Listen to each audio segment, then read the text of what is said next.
Hello, everyone, and welcome to our July free webinar, Engaging Residents' Life in Collegiate Prevention Efforts. My name is Cindy Clowner. I'm with the Higher Education Center, and we're so glad that you can be here with us today as Dr. Jim Lange, our Executive Director, shares a little bit more about how we can work with residents' life as a partner in our collegiate prevention efforts.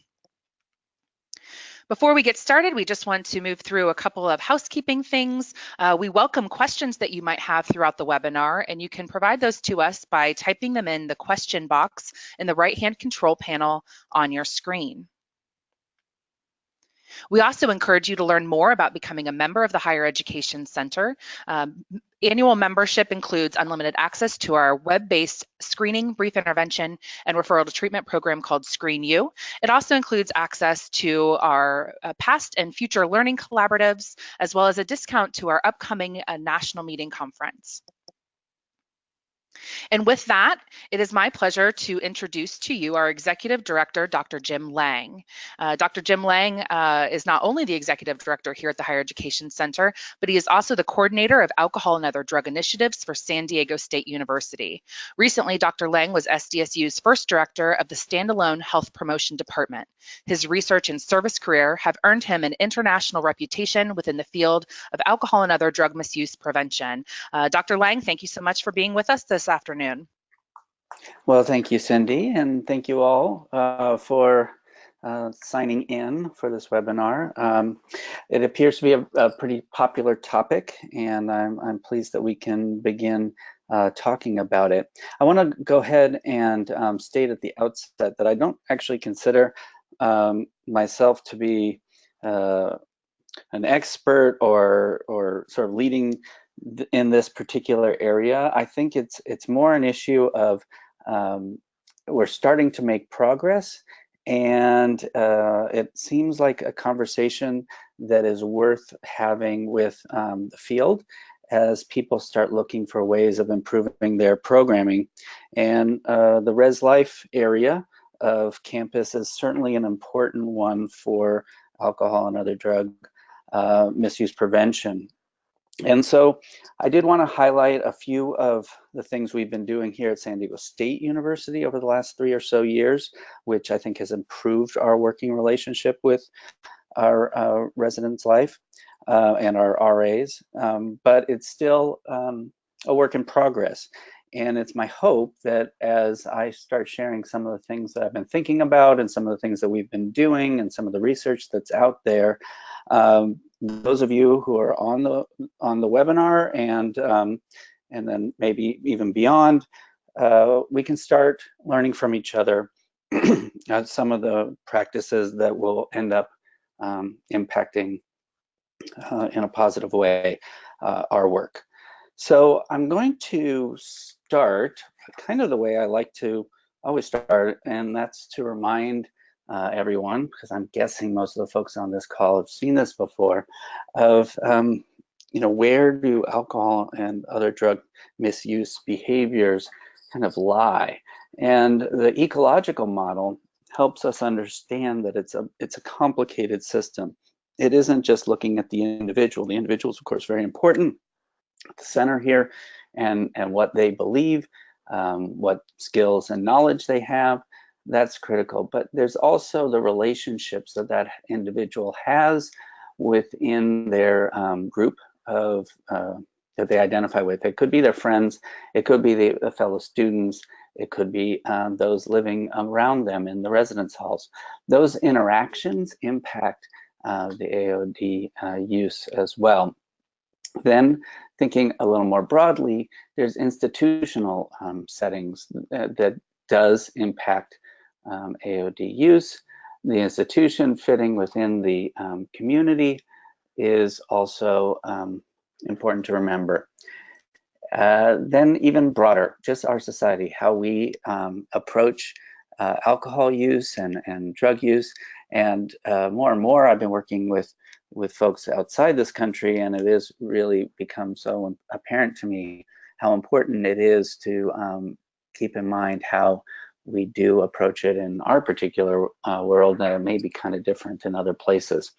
So just reminding ourselves of this, I think, helps us get centered on some of the reasons why we would need to expand our approach and allow for discussions beyond our perhaps health promotion office or our student health services or our counseling, and start thinking of the other departments within perhaps student affairs or however it's structured in your campus.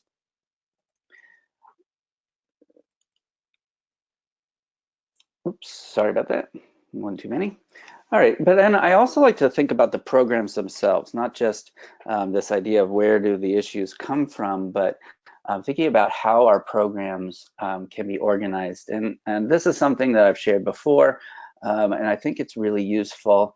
And I'm also going to suggest that if you find this particular way of addressing prevention strategies or other types of strategies, this is actually a model that I developed a long time ago to help explain to other people outside our field why it is we do different things, and it isn't just a matter of educating people to be responsible or something like that. And that really we have programs that serve a number of functions, and when you put them together, you pretty much cover the possible ways that you can impact this particular problem and actually do prevention even beyond AOD with this model. So one important component in the sort of three core components is the motivational focus. That's working on usually the individual, but it could be in a large group, and what it is that's attracting them to the substance or the misuse of the substance. Another is the enforcement, and usually enforcement can be thought of as an access control effort. So, you know, if you can't actually obtain the substance, then you can't misuse it. And so we have lots of our policies are actually designed to restrict access, either by age, by location, by quantity, or the particular substance, or the time and place. So, and then if you have the policy, of course, enforcement is kind of a critical component to it being a meaningful policy. So I kind of lump those two things together into one piece of the core. And then there's the third, which is the alternatives, which is kind of a recognition that a lot of times alcohol and drug misuse are actually centered around developmentally appropriate or desired social activities, and that's just a part of our culture. They are embedded within things that especially young people like to do as part of their interactions with each other and ways of having fun and all that. So understanding that sometimes those things are really tied together, you try to figure out ways that you can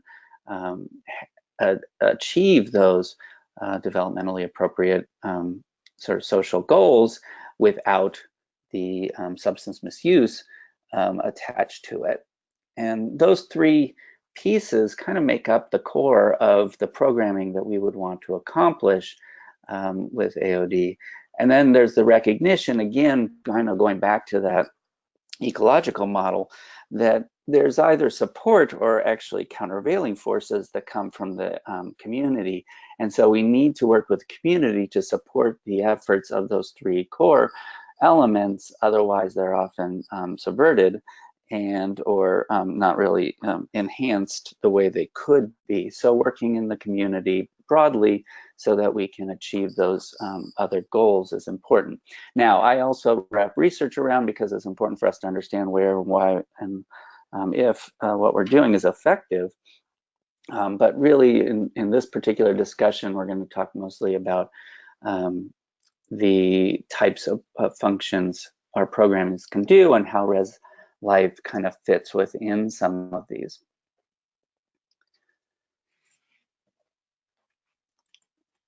And then I want to think a little bit broadly that I think it's useful to recognize that sometimes when we start working with things like alternative strategies, like I mentioned, developmentally appropriate alternatives, Res Life actually has various types of alternative programs that have AOD consequences, and that it's useful to highlight them. So this is just a little piece of a study that I was a part of many years ago, where we studied at Michigan the effect of living learning centers. And those are centers within or residential learning communities, or whatever they're called in your particular campus or your area, or maybe this is a new concept to you. But a lot of campuses have designated areas within their dormitories where people who have some sort of common interest, perhaps a common major or something like that, live together. They choose that particular hall. They are supported in various curriculum types of activities. So for instance, here at San Diego State, if you're in one of ours, you are automatically enrolled in a set of classes that support a particular major. There's a professor who may do extra programming for that particular major that happens inside the hall itself. There's this sort of camaraderie that's developed by the fact that you're living amongst people with the same major and interest, and you can work together. And those have been found to be really effective in helping students engage with the university, and so they have all sorts of sort of academic and social outcomes. Well, we did a little study funded by NIAAA to see if it had an impact on alcohol use, and sure enough, it did. And now people voluntarily go into these learning communities, and it isn't too surprising that those who look for a particular living environment that's academic related may come in with a difference in alcohol use to begin with, and we did find that.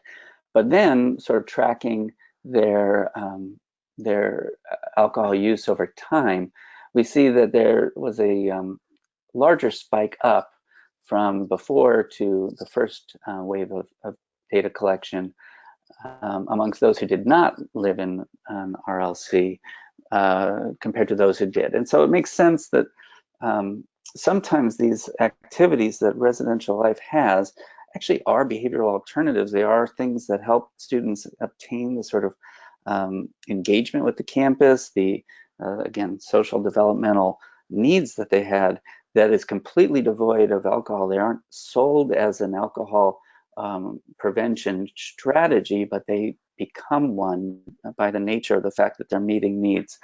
And I'm showing this for a couple of reasons. One, I think this is really useful whenever I've talked to Res Life folks about their programming.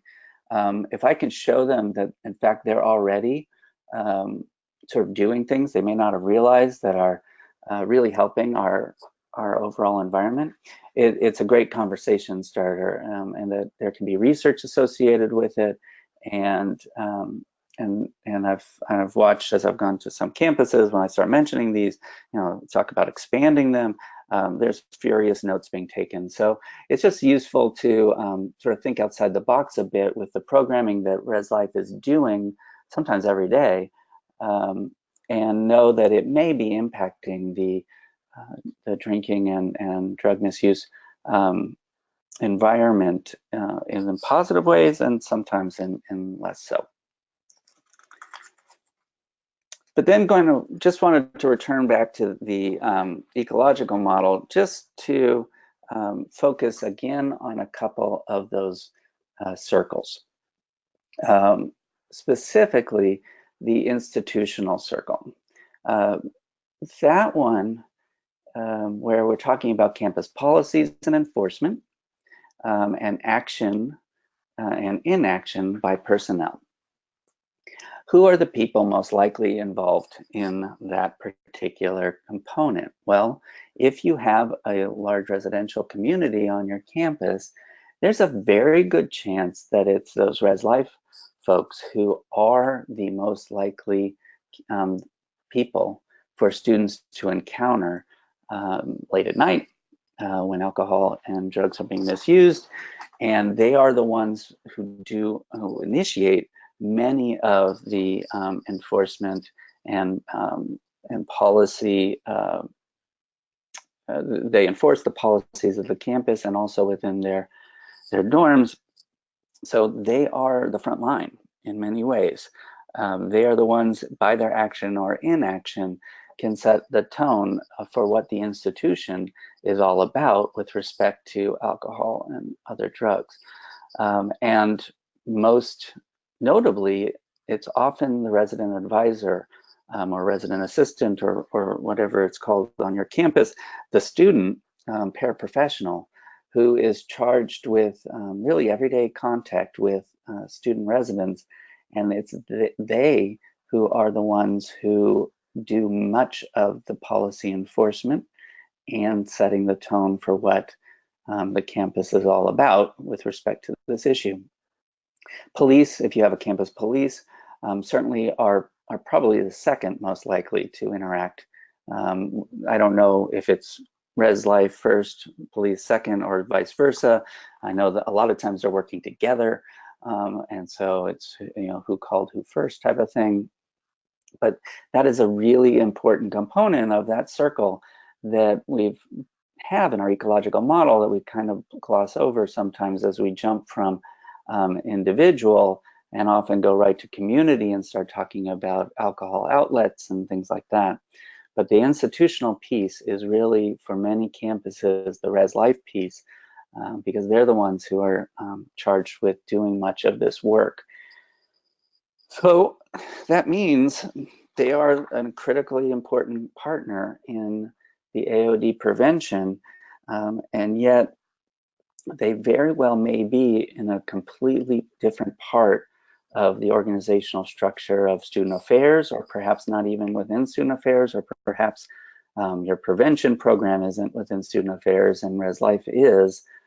So you have an institutional setup where the people who are most likely to know about alcohol and drug prevention programs and best practices and evidence-based approaches are not the ones who are day in, day out doing most of the enforcement and the action related to AOD in sort of the in and here and now moment. And so that's our challenge. There has been actually just a little bit of research about the role of RAs in alcohol, and I want to give a shout out to Jason Kilmer for connecting these dots. So he has presented on this, but also written about it in a book that actually just came out in publication called Promoting Behavioral Health and Reducing Risk Among College Students, a Comprehensive Approach. I highly recommend the book if you haven't heard of it yet, but given it's only been out for about 2 weeks, you may not have. But anyway, Jason put together a little description of some of the research, and I think it's useful to look at. First of all, some of it's old, like research back in the 90s, and there has been a change in alcohol regulation and the environment since the 90s. So it would be great if someone redid some of these studies. But Rubington put RAs into a category, either being laid back or by the book. Now, I was actually an RA, maybe many of you on this webinar were too, and I immediately related to the concepts here where way back when I was, this idea of how do you go about being a policy enforcer on a hall where you're living with students who are your friends or at least your peers. And so there were definitely folks who kind of took these two paths. And one of the things that they found was it mattered which style the RA had with respect to the drinking that went on their halls, where the by the book set a tone of abiding by policy, and sure enough, students drank less. And yet, with the laid-back approach, it was a permissive environment, and in fact, that did impact the drinking.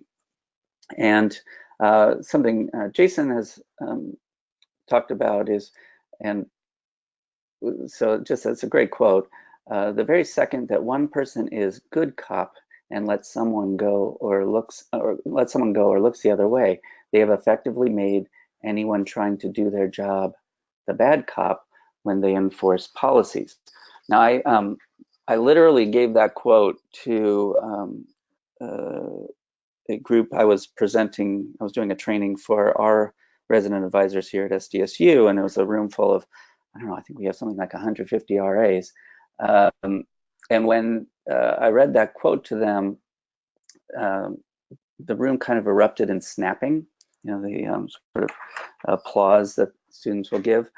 And I've never had that happen in a presentation I've been doing to students like that. There really is this this feeling amongst RAs that they're in a bind when they choose one or the other approach. They understand the importance of enforcement often, but they feel the social pressure of not going that route, and this need for uniformity is something they intuitively and or have talked about explicitly as a really important concept. That said, it's clear that they're not, you know, when you have a group that large, there's going to be different approaches and different types of RAs, and it does cause complications, social complications amongst them and amongst the students. And then the other piece that I thought was a nice connecting the dots was the social norms misperception of enforcement, where a lot of people expect that students would like a more permissive environment.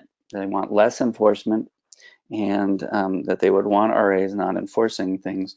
And the fact is that's not true, that most students would like to see rational enforcement of alcohol and drug policies. And if you have a misperception of what people would like, you can see how that would feed back into the resident advisor's behavior in thinking that by being laid back, by being the good cop, they are abiding by the wishes of their residents, when in fact there is a group of residents that would like to see a different approach. So speaking of norms, I just wanted to also kind of highlight, and I talk to students about this too, and I think it's important that they understand how misperceptions and how normative perceptions can impact behavior. And one of the things I like to do is explain to them that it's a little more complicated than everyone thinks, that students drink a lot, so therefore they drink a lot. Trying to match it, because in fact it is more complicated than that, and probably most of you have heard of the different types of normative perceptions, you know, the injunctive and the descriptive norms, and there's been research around that, which is useful. But there's also this idea that students don't always just blindly follow what they think is the norm. They actually are more inclined to follow the norm for the group that they identify with. And so this was a study we did a while ago that demonstrated that where groups of students were asked how much they identify with the Greek community, not necessarily whether they were members of the Greek community, but if they identified with the Greek community. And there an interesting pattern developed where, depending on what they thought the perceptions, this would have been injunctive norms, perception of approval of drinking, if they thought it was high, that they think Greeks approve of a lot of drinking, that did correlate with more of their own drinking, but only if they identify highly with the Greek community. If they actually had a low or almost a negative identity, that they are not like a Greek member, then the perception of the norm actually flipped their drinking, not in a causative way, but there's that relationship. where if they were trying to show that they were someone different than that group, in fact, they drank less. And so it's useful to have these discussions, partly because we tend to use campus-wide norms and things like that, and the res life folks are often working with a much smaller knit group of people, some who may be in a residential learning community, who are sort of seeking to identify in that particular way. Some, it remains random, but it's still a small set, and there's dynamics that are happening within their group. And so understanding what's happening within their group, who's trying to be part of that group and who's trying to maybe be away from that group, can help inform the nuance of how normative perceptions matter. But it is useful to have a more complex discussion sometimes with res life folks, so that they, in part, start to see the value of our expertise and our sort of extra thinking on these topics that we can help them with as they're trying to navigate AOD prevention.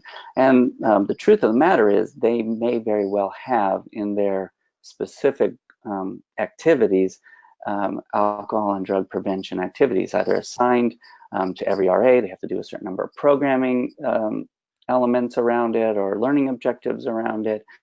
And so, so that they can kind of understand that there's nuance and important pieces that they start to kind of intuitively understand when you say it, but they don't actually know it before that you say it, is useful.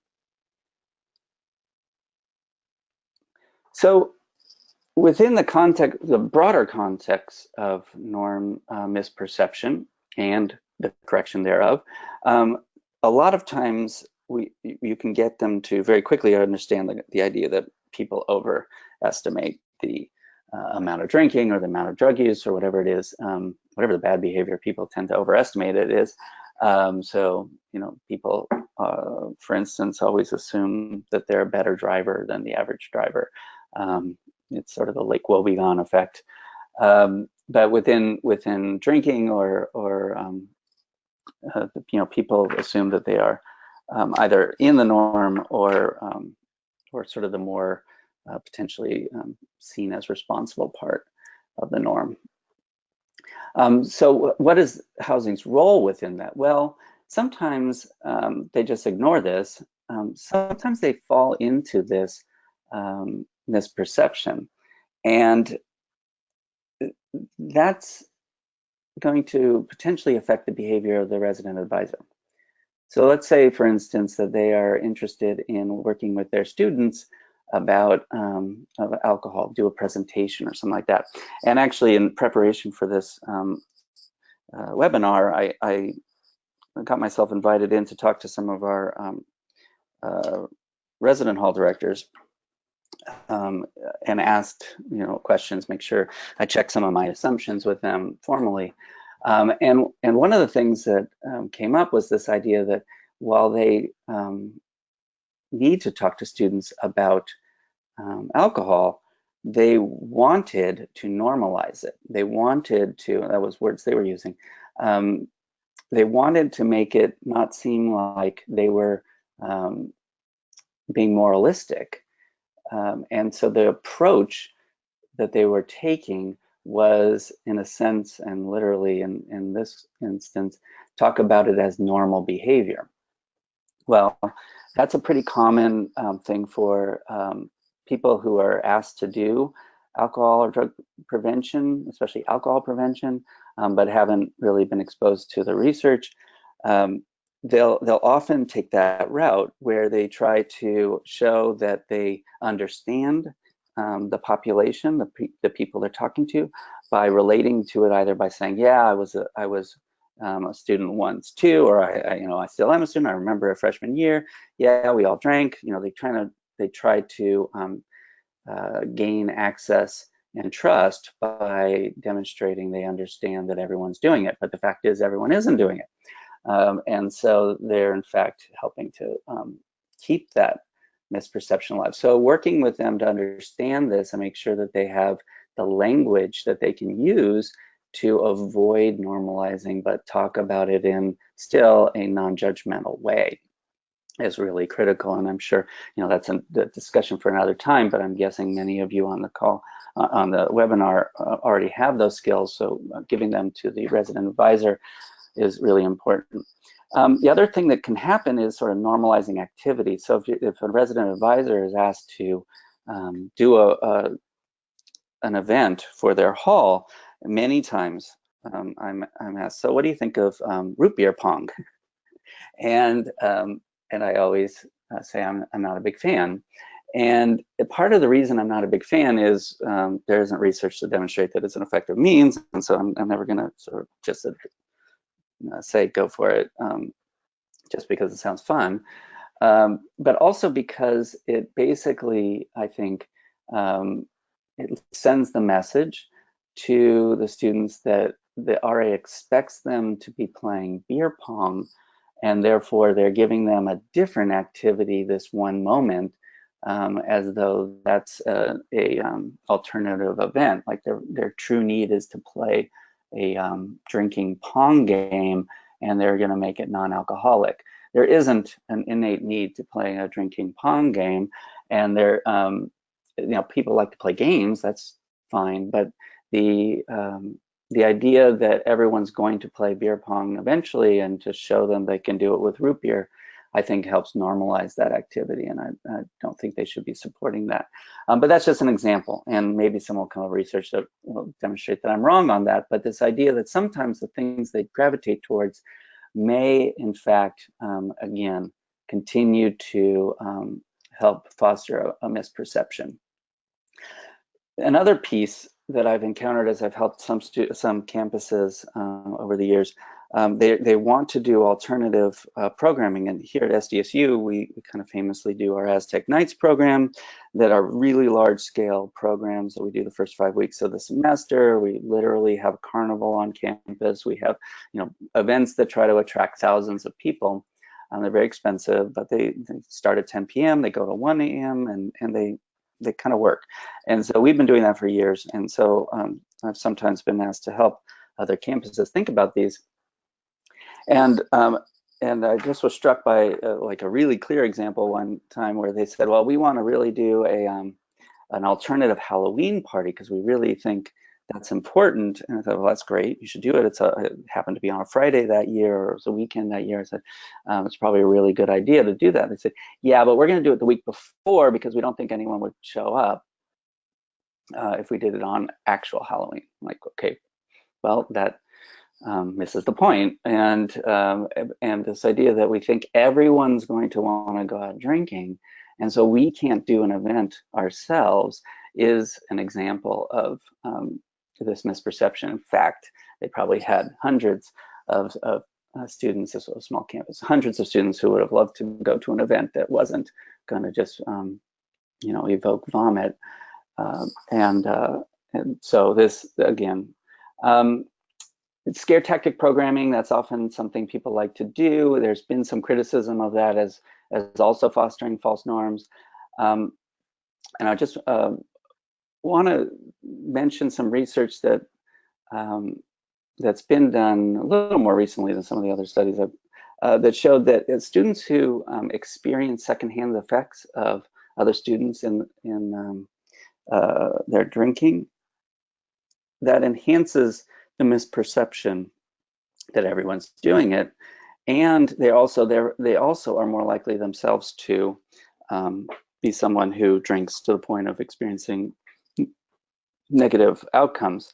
And so this potentially creates a little cycle there where people experience it. There's someone really loud, there's someone goofing off, whatever, maybe throwing up in the hall, and that very salient activity can make it seem like everyone is doing it, and the misperception goes forward.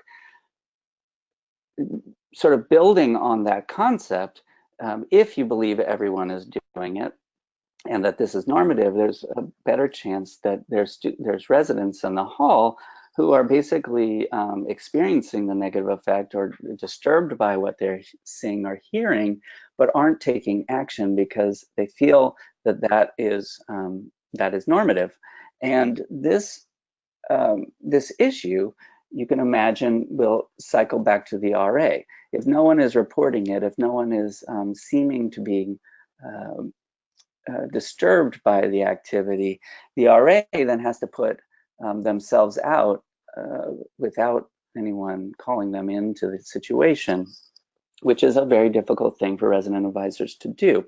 And so this sort of cycle of people not understanding that those highly salient secondhand effects are not normative, and that someone should step up and say something about it. Sometimes it's the role of the RA to actually just do it without being told to, but they, as I said before, may feel that people don't want them to, which might be why they're not being asked to intervene, and that could be a bystander effect. So there are complicated interactions that occur on a hall with the RA, the impaired person, the bystanders, the affected second-hand experiencers, that can all build on this misperception.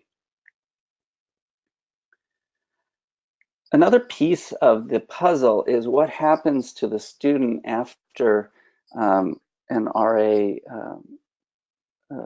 writes them up, or if there's a violation.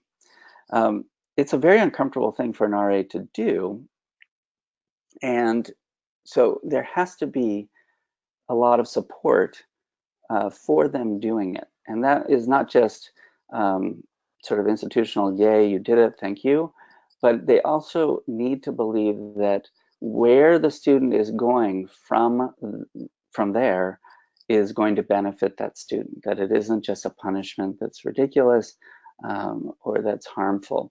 And I'm just showing this to point out that there are effective interventions post-consequence out there, like basics, ASTP, or things that are based on motivational interviewing with some skills and that sort of thing. So these programs have been demonstrated to work.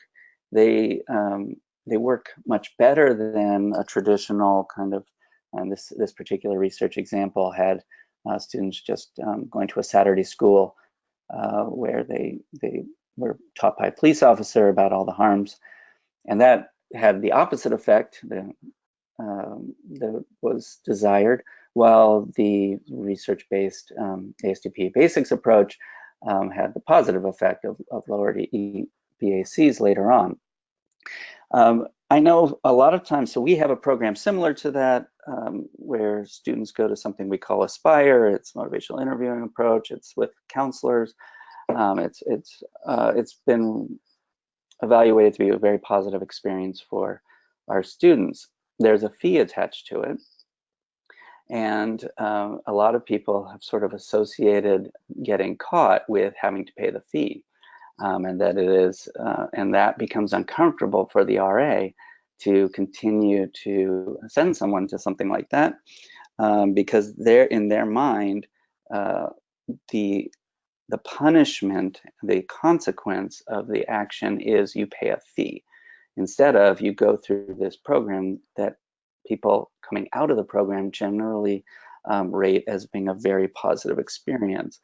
And so helping them understand that there is a positive outcome for the action that they're about to take in writing someone up can help support them doing it, that it isn't just a useless punishment, something ridiculous, something that is part of being scorned about. So look at your programming for what happens with mandated students.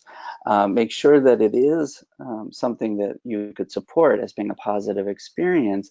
And then that feedback needs to every year go back to residents' life, because the other piece of this issue is that when you're talking about resident advisors, the turnover is expected. They don't last more than a year or two because they graduate on. And so you have a new batch getting new training, getting new experience every year, and they all need to understand what the environment is and where they play a role in that. And then I just wanted to kind of list out a few things that I've noticed as I've either worked here at SDSU or as I've talked to other campuses. Um, Something I call lay expertise is a major battle for our entire field, whether or not we're talking about res life or anything else, where people, because they have experience, at least with alcohol, maybe with some of the other substances that we may be talking about, um, they come to the issue thinking that they understand how to go about solving it. Um, and so they tend to go through a set of steps or missteps that's relatively predictable. Like I mentioned, a lot of times they talk about scare tactics, or they talk about trying to normalize, or these things that people naturally move towards when they haven't kind of been exposed to what has already been tried.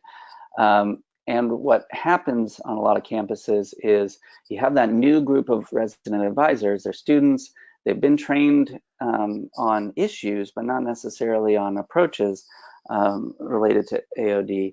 And then they're told within the first, for instance, our RAs are told within the first 2 weeks, you have to do some sort of AOD programming, or alcohol, I think, specific programming.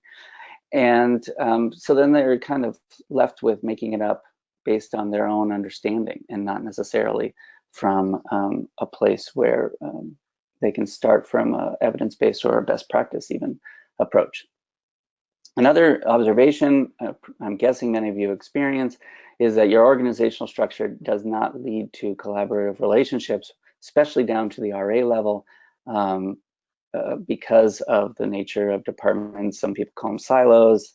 I think it's a bigger issue than just siloing. I think it has to do with actual, there's actually sort of business cultures that happen within the departments on a campus, because you have different business models, different expectations. The other piece, of course, when you especially talk about students, RAs, they have real social consequences for what they're doing, no matter which way they go. They experience the anxiety, the stress of having to deal personally with students who are potentially having issues that may be very serious related to AOD, may be related to other mental health issues. And they have to live in that environment. It's a very real social consequences that they're experiencing. There are times now with some of the states where it feels like there's gray areas, where it isn't clear how an RA is supposed to even manage to enforce policies, for instance. Like with cannabis being legal in many states, it's always an age 21, but the ability to buy sort of non-detectable edibles has gone up dramatically. So it isn't just a matter of smelling it down the hall and looking for where the smoke's coming from. People could end up having a need to go to the hospital because of edibles that no one even knew they were taking. And same with prescription medicine abuse. It's not something that's easy to detect. They often want to know more about how to detect things like over-intoxication from marijuana or over-intoxication from alcohol. They also want to know information about what does it mean to have a disorder? What does it mean to be in recovery? How do they support that? Those were specific asks to me from our campus Res Life folks. And that's an important thing to understand. Are they receiving that information again annually, because there's so much turnover? And then the other piece that is dramatically important, but really impossible on an RA or a level, is that as campuses sort of build living environments that are very attractive, and if you've gone on a college tour, either your own campuses or others, they show you the things they think people will find attractive about their campus, and a lot of times it's the physical layout of their newer dorms. And a lot of times that includes living space that it can be hidden. So if it's organized as a suite, where there's a suite door and then there's room doors, things can be so easily hidden from an RA that it's almost impossible for them to enforce the rules the way they could in a traditional hall, where you could just walk down the hall with people at their open doors, you could see what's going on, all that. It's really difficult to know what to do about that, but it is an important component. So how do you actually do things with your RAs? And I do want to make sure we talk about that. First of all, just why? As I've mentioned, they're important, but they also can help you. You can get to students through them. They have students all the time. They can deliver information. They can deliver, literally deliver you students. We do this at the beginning of the year when basically students follow their RA wherever they go. So we have the RAs bring them to events that we need them at for health promotion purposes. They also can provide information, and if you can get any of them to be your peer health educators, they're highly competent students. Generally, they get selected for that, and using them for whatever you can is great. They're often very overtaxed though, so have to be careful about that. So understanding that, one of the things we did was about 3 years ago, I think it was, we found out that RAs needed, as one of their requirements, they had to do a bulletin board on a health-related topic. Well, as a health promotion office, we're like, why are they doing that? Why aren't we? And the solution was knowing that they need to do this with as little work as possible. So that WIFM, that what's in it for me concept, what's in it for the RA to work with you? Well, what if we do their bulletin boards for them? Now, we checked with Res Life before we did that to make sure it wasn't a learning objective, and it wasn't. So now we have a large set of bulletin boards they can come and check out, and that gives us access to their bulletin boards. They can put them up for us. We've done their work for them. It also gives us interaction time with RAs. They can tell us what issues students are interested in. We can create new bulletin boards. This has been a really great way. It's also helped the administrators of Res Life understand that we're trying to be partners with them and make their lives easier, not just impose our will on them. So when we can help them, we've got better access. That is, I think, really helped us. This year, we're helping them do a revamp of the requirement of, within the first 2 weeks, do an alcohol program, so that RAs aren't quickly trying to create their own program and come up with beer pong, but instead have at least an educational program that reinforces the real norms and a little bit of alcohol literacy in it, so that we set them up to get better programming later.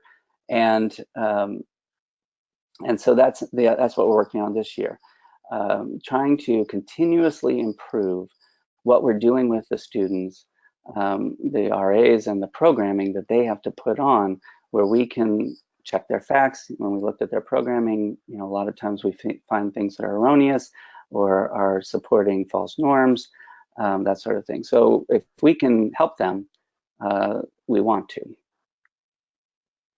And finally, within that concept of how do you work with them, and sort of my approach is to think, how can we continue to improve their programming? Can we help them look at their programming and see if there are things that are relatively simple to make it a better program, try it out and see how it goes.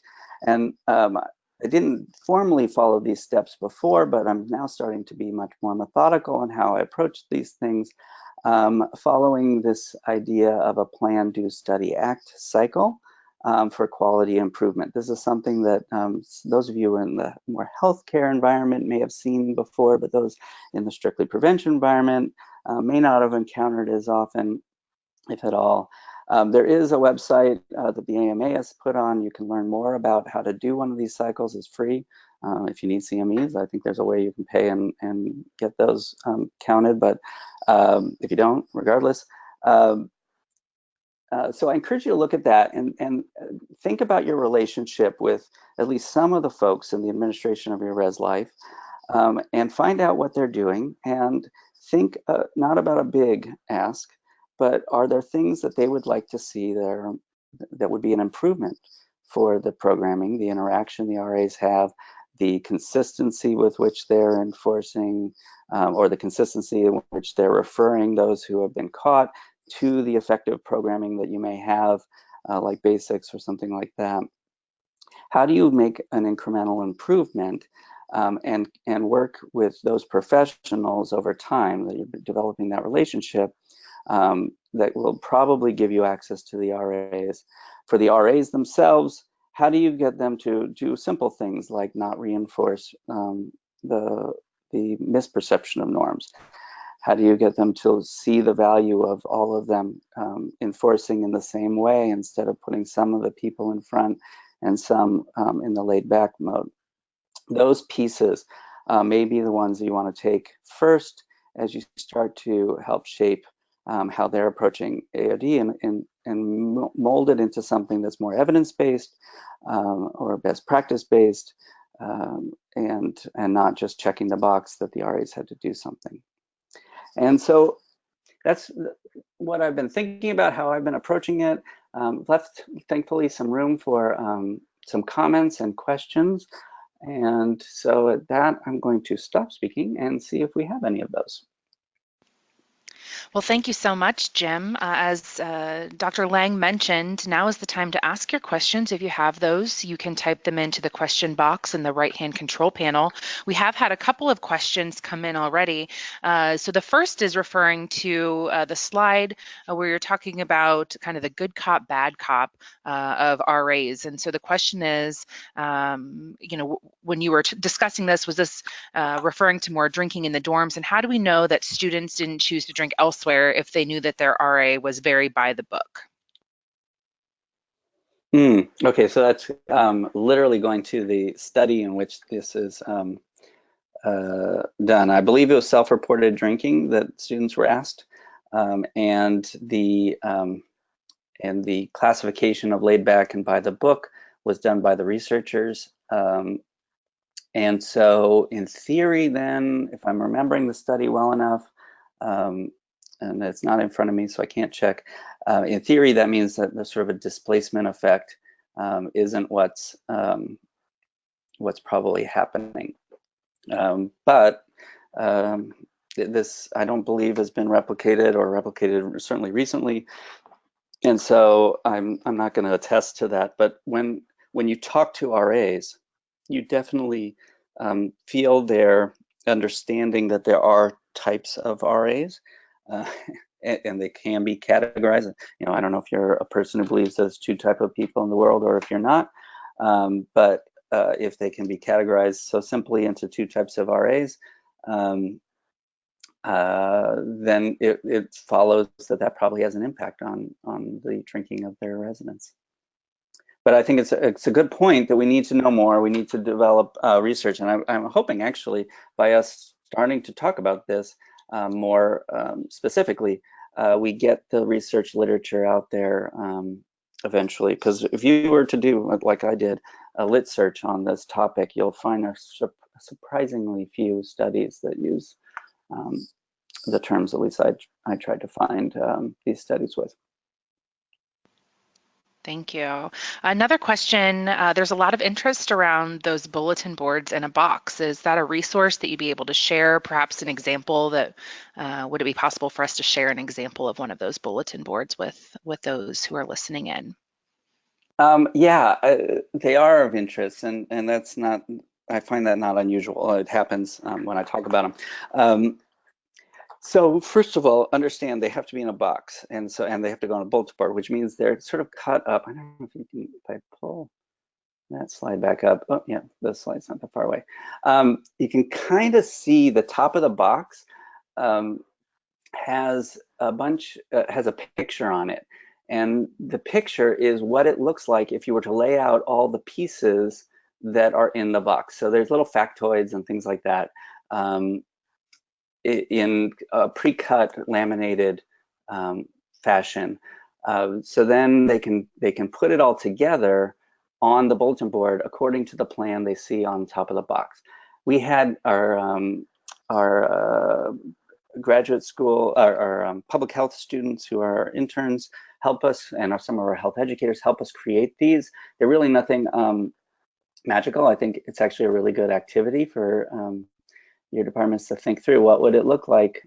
We had to do it as sort of cut up form so that we could store them easily in this kind of in a box approach. But you could imagine some may do it as a rolled up full sheet. That's a little more expensive to print them, but you could do it that way. One caveat to this is as we build more dormitories, which we're doing on our campus, and as we're renovating our older ones, they're eliminating bulletin boards and going to electronic boards. So this may become completely anachronistic on some campuses in the near future, or obsolete. And, but anyway, in terms of can I share it? Yeah, I think I probably could, but know that it's just a whole bunch of little pieces. So I could probably find one of the pictures of those, and we can maybe post one of those. I'll get permission from our department first. Jim, we have lots of questions here. You've sparked a lot of interest in our audience, and we'll try to get through as many as we can, and then perhaps Dr. Lange, you can help answer some of these offline, and we can get the responses to others. The next question is, what are some evidence-based programs you have suggested RAs use in the first 2 weeks on your campus? That's a really tough question, and the answer is I don't have one. So instead, what I'm doing is trying to at least make it so the programming they're doing is factually correct and doesn't cause harms that I fear it will. There isn't something out there that I know of that an RA can do that will magically reduce the drinking of their students on their hall that first 2 weeks. So there isn't such a program. We, of course, at San Diego State, full disclosure, we developed eCheckup to go. And so not surprisingly, we mandate all of our students to use eCheckup to go, but they don't have to do it those first 2 weeks. They have to do it by the first semester. So we toyed with just trying to have our RAs encourage everyone to take it early, and we are doing that. This year, we're actually making a really concerted effort with incentives to have students do that, and we're enlisting the RAs help in that. So in a sense, that's kind of passing the buck. Have RAs tell students to do an evidence-based program instead of the RAs trying to do an evidence-based program. But again, the idea of improvement is important in my opinion. So what they were doing before was telling RAs, all 100 and some odd number of them, in the first 2 weeks, do a program of your own design. Not surprisingly, what things I was hearing about were things that I would not want them to do. And so if we can systematize it to a point where those RAs aren't scrambling those first 2 weeks, which are crazy time for them to do a program at all, they can get it done. It will have factual information. It will avoid and actually actively try to correct misperceptions of norms. That brings us to a place where in the future we can do other programming, or like the online programming we do, but I can't say that it's evidence-based. Dr. Lange, we'll do one more question right now. For departments that don't have programming models for RAs and use a circular approach, what resources do you recommend for in-hall professional staff to use when meeting with students when discussing their alcohol and other drug use? So I would suggest that they actually get trained in motivational interviewing and or in something like basics. This is useful for anyone, actually. We do this, and some campuses do it really well, where they basically set up the referral as part of the sort of mandated consequence using motivational interviewing approach. So that the student understands and is primed for that experience as they go forward. So getting that training, getting the understanding of what it's trying to do, that it's not, not a punishment approach, but an exploration approach, I think is probably the best bet. And they can be doing it during the process of making the mandated referral. Great, thank you.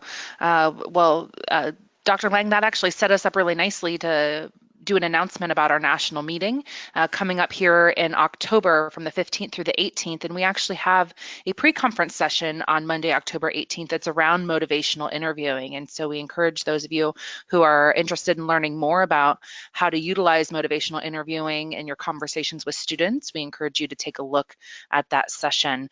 You can learn more about the national meeting by going to our website, go.osu.edu/NATL MTG 18. We encourage you all to join us in Columbus in October. And with that, I just want to thank you, Dr. Lang, for being a part of our webinar today and sharing this information with all of us. We'll be posting these slides on our website as well as the recording. So if you missed anything, be sure to check that out. And we'll do our best to see if we can get some responses to some of these other really great questions out to you and check in on our website for those responses. We want to encourage you to stay connected to the Higher Education Center by visiting our website, hecaod.osu.edu, and following us on Facebook, Twitter, and Instagram. And with that, thank you so much for joining us this afternoon.